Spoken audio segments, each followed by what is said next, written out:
อบอกแค่บ่ได้มีอาการแทรกซ้อนบ่มีแน่ห้อยบาดแผลแต่เป็นหยังคือเจ็บแค่คือจังสิตายโอ้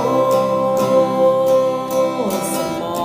งเบลอเมื่อเธอบอกว่าเลิกกันอาการโคม่ากระทันหันเข้าคันหัวใจวายบ่โดนก็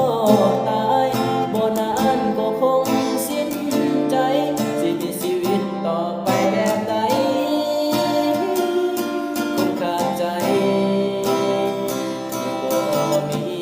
เธอจังสิอยู่จึงได้ชีวิตให้จังสิรอสายใจอย่าเฝ้าโทรรอก่อนจะว่าพอกันเจ้าสิไปกับเขาผู้ดีความหักสิพังแต่เป็นหยังบ่รู้ตนกันสำคัญแท้บ่สมองเบลอเมื่อเธอบอกว่าเลิกกัน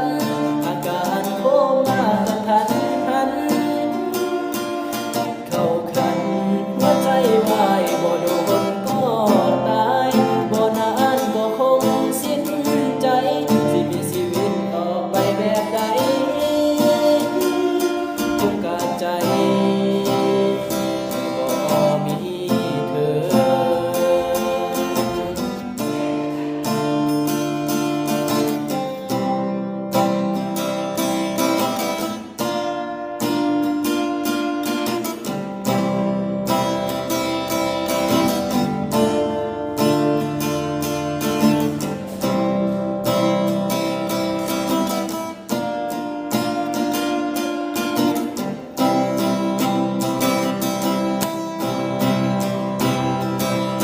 สมอ